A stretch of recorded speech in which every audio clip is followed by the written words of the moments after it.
Bore എന്ന നഗരത്തിൽ ഏകദേശം 1.5 കോടി ജനസംഖ്യയുള്ള ഒരു വലിയ നഗരത്തിൽ താമസിച്ചിരുന്ന ഒരു സാധാരണ മധ്യവർഗ കുടുംബം. ആ വീട്ടിൽ അച്ഛൻ, അമ്മ, ഒരൊറ്റ മകൾ. കുടുംബത്തിന്റെ തലവനായ ഗോപാൽ ടൈൽസ് ഇടുന്ന ജോലി ചെയ്ത് കുടുംബം പോറ്റുകയായിരുന്നു. അമ്മ വരലക്ഷ്മി ഹൗസ് വൈഫാണ്. ഇവരുടെ ഏക മകൾ 20 വയസ്സുകാരിയായ യാമിനി പ്രിയ ബനശങ്കരിയിലെ ഒരു കോളേജിൽ B.Pharm ആദ്യ വർഷം പഠിച്ചുകൊണ്ടിരിക്കുകയാണ്. ഗോപാലും വരലക്ഷ്മിയും മകളെ അതിയായി തന്നെ സ്നേഹിച്ചു. എല്ലാ കുട്ടികളെയും പോലെ യാമിനിക്കും മാതാപിതാക്കളെ അഭിമാനിപ്പിക്കണമെന്ന ആഗ്രഹം ഉണ്ടായിരുന്നു. ഡോക്ടറാകണമെന്ന സ്വപ്നം കണ്ട അവൾ ആദ്യ നീറ്റ് പരീക്ഷയ്ക്കായി 2 വർഷത്തെ ഇടവേള എടുത്ത് തയ്യാറായി. പക്ഷെ ദൗർഭാഗ്യവശാൽ അവൾക്ക് നീറ്റ് ക്ലിയർ ചെയ്യാൻ കഴിഞ്ഞില്ല. എന്നാൽ യാമിനി അത്ര വീക്കായൊരു മനസ്സിനുടമയായിരുന്നില്ല. അവൾക്ക് കരുണയും ശാന്ത സ്വഭാവവും ഒക്കെ ഉണ്ടായിരുന്നു. അതുപോലെ തന്നെ പരിശ്രമശീലയായിരുന്നു. പരാജയത്തിൽ തളരാതെ ഇനി അടുത്തൊരു വർഷം കൂടെ കളയേണ്ട ആവശ്യമില്ല എന്നവൾ തീരുമാനിച്ചു. ഡോക്ടറാകാനായില്ലെങ്കിൽ എന്ത്, ഫാർമസി പഠിക്കാമല്ലോ. കുടുംബം അവളുടെ തീരുമാനത്തെ പൂർണ്ണമായും പിന്തുണച്ചു. അങ്ങനെ അവൾ ബനശങ്കരിയിലെ ഒരു കോളേജിൽ B.Pharm അഡ്മിഷൻ നേടി. ഇപ്പോൾ അവളുടെ മുഴുവൻ ശ്രദ്ധയും പഠനത്തിലാണ്. വീട് കഴിഞ്ഞാൽ കോളേജ്, കോളേജിൽ നിന്നും വീട്, അതായിരുന്നു അവളുടെ ദിനചര്യ. ഇങ്ങനെ സമയം കടന്നുപോയതേ അറിഞ്ഞില്ല. ആദ്യ വർഷ പരീക്ഷ എത്തി. യാമിനി അതിനും പൂർണ്ണമായും തയ്യാറെടുത്തു. 2025 ഒക്ടോബർ മാസം 16 പരീക്ഷയുടെ ആദ്യ ദിവസം രാവിലെ 7 മണിക്ക് അവൾ വീട്ടിൽ നിന്നും പരീക്ഷ എഴുതാൻ പുറപ്പെട്ടു. പരീക്ഷ കഴിഞ്ഞിട്ട് മകൾ വിളിക്കുമെന്ന് കരുതി മാതാപിതാക്കൾ കാത്തിരുന്നു. അവർ പ്രതീക്ഷിച്ചതുപോലെ ഉച്ചയ്ക്ക് യാമിനെ വിളിച്ചു. പരീക്ഷ വളരെ നന്നായി പോയെന്നും ഇപ്പോൾ വീട്ടിലേക്ക് വന്നുകൊണ്ടിരിക്കുകയാണെന്നും അവൾ പറഞ്ഞു. കഴിഞ്ഞ കുറച്ച് മാസങ്ങളായി വീട്ടിൽ ചില മാനസിക സമ്മർദ്ദങ്ങൾ ഉണ്ടായിരുന്നെങ്കിലും മകൾ പരീക്ഷ നന്നായി എഴുതി എന്ന വാർത്ത ആ മാതാപിതാക്കൾക്ക് വലിയ ആശ്വാസമായി മാറി. എന്നാൽ ഉച്ചയ്ക്ക് 2:30 ശ്രീരാംപുരം പോലീസ് സ്റ്റേഷനിലേക്ക് ഒരു ഫോൺ കോൾ വന്നു. മല്ലേശ്വരത്തിലെ മന്ത്രി സ്ക്വയർ മാളിന് പിന്നിൽ റെയിൽവേ പാളത്തിനരികിലുള്ള കുറ്റിക്കാട്ടിൽ ഒരു പെൺകുട്ടിയെ ഗുരുതരാവസ്ഥയിൽ കണ്ടെത്തിയതായി അറിയിച്ചു. പോലീസ് സ്ഥലത്തെത്തിയപ്പോൾ അവളുടെ മുഖത്ത് ചുവന്ന മുളകുപൊടി വിതറിയ നിലയിലായിരുന്നു. കഴുത്തിലും മുഖത്തുമെല്ലാം പരിക്കുകൾ വ്യക്തമായി കാണാമായിരുന്നു. സമീപത്ത് ഒരു ബാഗും കണ്ടെത്തി. അതിൽ ഒരു ഐഡന്റിറ്റി കാർഡും അതിൽ ഫോൺ നമ്പറും ഉണ്ടായിരുന്നു. ആ നമ്പറിലേക്ക് വിളിച്ച് വിവരമറിയിക്കാൻ അവർ തീരുമാനിച്ചു. ആ ഫോൺ കോൾ ഗോപാലിന്റെ വീട്ടിലേക്ക് എത്തി. അവരുടെ മകൾ യാമിനി പ്രിയ ക്രൂരമായി ആക്രമിക്കപ്പെട്ടു എന്നായിരുന്നു വിവരം. ഇത് കേട്ട് ഗോപാൽ തളർന്നുപോയി. മണിക്കൂറുകൾക്ക് മുൻപ് സംസാരിച്ച മകൾ വീട്ടിലേക്ക് വരികയാണെന്ന് പറഞ്ഞ മകൾ ഇനി ഒരിക്കലും തിരികെ വരില്ലേ? എന്തിന്, എപ്പോൾ, എങ്ങനെ, ആരാണ്? ഇങ്ങനെ 1000 ചോദ്യങ്ങൾ അവരുടെ മനസ്സിൽ ഉയർന്നു വന്നു. പക്ഷെ ഉടൻ തന്നെ ഒരു പേര് അവരുടെ മനസ്സിലേക്ക് വന്നു. വിഘ്നേഷ്. 28 വയസ്സുള്ള ഒരു യുവാവ്. യാമിനെ താമസിച്ചിരുന്ന അതേ പ്രദേശത്താണ് അവനും താമസിച്ചിരുന്നത്. യഥാർത്ഥത്തിൽ അവൻ്റെ വീട് യാമിനിയുടെ വീടിന് നേരെ എതിർവശത്തായിരുന്നു. വിഘ്നേഷിനെ പ്രത്യേകിച്ച് പറയത്തക്ക ജോലി ഒന്നുമില്ല.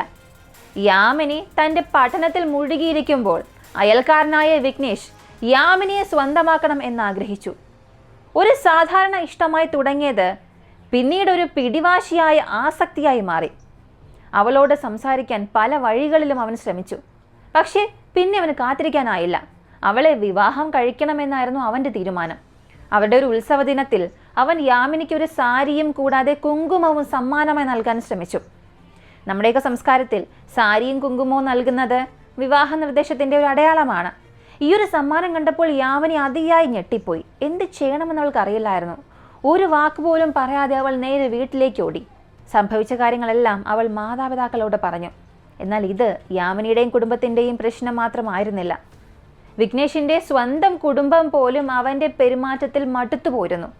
കാരണം അവൻ അത്ര ഉറപ്പിച്ചു പറഞ്ഞു, വിവാഹം കഴിക്കുകയാണെങ്കിൽ അത് യാമിനിയെ മാത്രമേ കഴിക്കുകയുള്ളൂ എന്ന്. ഈ പിടിവാശിക്ക് ഒരു വിരാമമിടാൻ 2024 ഏപ്രിൽ മാസത്തിൽ അവൻ്റെ കുടുംബം യാമിനിയുടെ വീട്ടിലേക്ക് വിവാഹ നിർദ്ദേശവുമായി എത്തി. എന്നാൽ മകളെ സ്നേഹിക്കുകയും അവളുടെ തീരുമാനത്തെ ബഹുമാനിക്കുകയും ചെയ്യുന്ന മാതാപിതാക്കളെ പോലെ യാമിനിയുടെ മാതാപിതാക്കളും ഈ നിർദ്ദേശം ഉടൻ തന്നെ നിരസിച്ചു. ഇങ്ങനെ ചെയ്തു കഴിഞ്ഞാൽ ഇനി ഒരിക്കലും വിഘ്നേഷ് മകളെ ബുദ്ധിമുട്ടിപ്പിക്കില്ല എന്നാണ് ആ മാതാപിതാക്കൾ കരുതിയത്. പക്ഷേ കാര്യം അതിനേക്കാൾ മോശമായി മാറുകയായിരുന്നു. വിഘ്നേഷ് യാമിനെ പിന്തുടർന്ന് നിർത്തിയില്ല. അവളുടെ ചലനങ്ങൾ നിരീക്ഷിച്ചു. സംസാരിക്കാൻ അവസരം തേടി.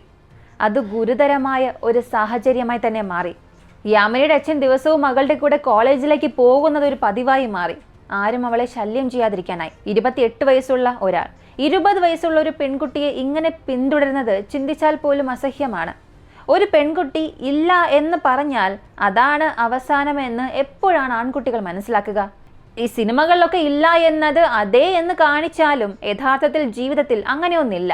ഇല്ല എന്നാൽ ഇല്ല എന്ന് തന്നെയാണ്. പക്ഷെ വിഘ്നേഷ് അത് മനസ്സിലാക്കിയില്ല. അവന് വേണ്ടത് യാമിനിയായിരുന്നു. അവൻ്റെ ഉപദ്രവം അത്രയും കൂടിയപ്പോൾ യാമിനി എല്ലാം വീട്ടുകാരോട് പറഞ്ഞു. ഉത്തരവാദിത്തമുള്ള മാതാപിതാക്കളെ പോലെ അവർ പോലീസിൽ പരാതി നൽകി. എന്നാൽ പോലീസ് വിഘ്നേഷിനെ ഒരു പേപ്പറിൽ ഒപ്പിടിപ്പിച്ചിട്ട് അവനെ വിട്ടു. നിയമപരമായി നടപടിയൊന്നും എടുത്തില്ല. വിഘ്നേഷിൻ്റെ കുടുംബം അവരുടെ അയൽക്കാരായിരുന്നു. കേസെടുത്താൽ അവൻ്റെ ജീവിതം നശിക്കുമെന്ന ചിന്തയിൽ യാമിനിയുടെ കുടുംബവും FIR രജിസ്റ്റർ ചെയ്തില്ല. എന്നാൽ ഇന്ത്യയിൽ സ്റ്റോക്കിംഗ് എന്നത് വളരെ ഗൗരവമായ ഒരു കുറ്റമാണ്. പരാതിക്കാരൻ FIR കൊടുക്കാത്ത പക്ഷം പോലീസിന് തന്നെ കേസ് രജിസ്റ്റർ ചെയ്ത് നടപടിയെടുക്കാൻ സാധിക്കും. എന്നാൽ ഇവിടെ അങ്ങനെയൊന്നും സംഭവിച്ചില്ല. അവനെ വെറുതെ വിട്ടു. ഒരു കാര്യം മാത്രം ഉണ്ടായി. പോലീസിന്റെ ഈ മുന്നറിയിപ്പിന് ശേഷം കുറച്ചു കാലത്തേക്ക് വിഘ്നേഷ് യാമിനിയെ ബുദ്ധിമുട്ടിപ്പിക്കുന്നത് നിർത്തി. ഇത് യാമിനിക്കും കുടുംബത്തിനും ഒരല്പം ആശ്വാസമായി മാറി. ഇനി ഭയമില്ലാതെ കോളേജിൽ പോകാം, നാട്ടിൽ സഞ്ചരിക്കാം എന്നൊക്കെ കരുതി. പക്ഷെ ആശ്വാസം അധികനാൾ നീണ്ടു നിന്നില്ല. വിഘ്നേഷിന് ആ നീരസം അത് അംഗീകരിക്കാൻ സാധിച്ചില്ല. അവൻ്റെ മനസ്സിൽ ഒരേയൊരു മറുപടി മാത്രം: പ്രതികാരം. അവിടെ നിന്നാണ് അവൻ്റെ പദ്ധതി ആരംഭിച്ചത്. ആദ്യം വിഘ്നേഷ് ഒറ്റയ്ക്കായിരുന്നു. എന്നാൽ ഇത്തവണ അവൻ്റെ പദ്ധതിയിൽ മറ്റു ചിലരെയും കൂട്ടി. മിഷൻ യാമിനി പ്രിയ എന്ന പേരിൽ അവനൊരു വാട്സപ്പ് ഗ്രൂപ്പ് സൃഷ്ടിച്ചു. യാമിനിയുടെ ദിവസേനയുള്ള പ്രവർത്തനങ്ങൾ അറിയിക്കാവുന്ന ആളുകളെ അതിൽ ചേർത്തു. അവൾ എപ്പോഴാണ് കോളേജിൽ പോകുന്നത്, എവിടെയാണ് പോകുന്നത്, എന്താണ് ചെയ്യുന്നത്, എല്ലാം അവൻ ആ ഗ്രൂപ്പിലൂടെ അറിയാൻ സാധിച്ചു. ഓരോ നീക്കവും നിരീക്ഷിക്കപ്പെടുകയായിരുന്നു. ഇത് വെറും പിന്തുടരൽ മാത്രമല്ല, ഭീതിജനകമായ ഒരു നിരീക്ഷണമായിരുന്നു. ഒക്ടോബർ മാസം 16 വിഘ്നേഷിന്റെ പദ്ധതി നടപ്പിലാക്കാൻ ഏറ്റവും അനുയോജ്യമായ ദിവസം. ആ ദിവസം യാമിനി കോളേജിൽ നിന്നും ഒറ്റയ്ക്ക് വീട്ടിലേക്ക് വരികയായിരുന്നു. മന്ത്രി സ്ക്വയർ മാളിന് പിന്നിലെ റെയിൽവേ പാളത്തിനരികിലൂടെ അവൾ നടക്കുകയായിരുന്നു. ഇപ്പോൾ വിഘ്നേഷ് പിന്നിലില്ല എന്നവൾ കരുതിയിരിക്കാം. ജീവിത ലക്ഷ്യത്തിലേക്ക് ഭയമില്ലാതെ മുന്നേറാമെന്ന് അവൾ വിചാരിച്ചിരിക്കാം. പക്ഷെ അവൾക്കറിയില്ലായിരുന്നു വിഘ്നേഷ് അവിടെ ഉണ്ടായിരുന്നെന്ന്. അവനൊപ്പം അവൻ്റെ സുഹൃത്തായ ഹരീഷും കൂടെ ഉണ്ടായിരുന്നു. അവൻ 30 വയസ്സുള്ളൊരു കൂലി തൊഴിലാളിയായിരുന്നു. ഇവർ രണ്ടുപേരും അവിടെ ഒളിച്ചിരുന്നു, പ്രതികാരത്തിനായി. യാമിനെ കണ്ട ഉടൻ വിഘ്നേഷ് ബൈക്കിൽ അവളുടെ അടുത്തെത്തി. ആരോപണം അനുസരിച്ച് പിന്നിൽ നിന്നും എന്തോ ഉപയോഗിച്ച് അവളെ ആക്രമിച്ചു. യാമിനെ നിലത്ത് വീണപ്പോൾ അവളുടെ മുഖത്ത് ചുവന്ന മുളകുപൊടി എറിഞ്ഞ് തുടർച്ചയായി ആക്രമിച്ചു. പ്രതികാരത്തിന്റെ മതം അത്രയും ശക്തമായിരുന്നു. സ്വന്തം കൈക്ക് പരിക്കേറ്റതുപോലും അവന് മനസ്സിലായില്ല. ജോലി കഴിഞ്ഞു എന്ന് തോന്നിയപ്പോൾ അവൻ ബൈക്കിൽ കയറി രക്ഷപ്പെട്ടു. യാമിനി അവിടെ തന്നെ കിടന്നു. ജീവൻ രക്ഷിക്കാൻ പോരാടിക്കൊണ്ടേയിരുന്നു. ആ നിമിഷത്തിൽ അവളുടെ മനസ്സിലൂടെ എന്തൊക്കെ ചിന്തകളാണ് കടന്നുപോയത് എന്ന് ചിന്തിക്കാനേ സാധിക്കുന്നില്ല. വെറും 20 വയസ്സ്, ഇനിയും സ്വപ്നങ്ങൾ നിറഞ്ഞ ജീവിതം മുന്നിലുണ്ടായിരുന്ന പ്രായം, നേടാനുണ്ടായിരുന്ന അനവധി ലക്ഷ്യങ്ങൾ.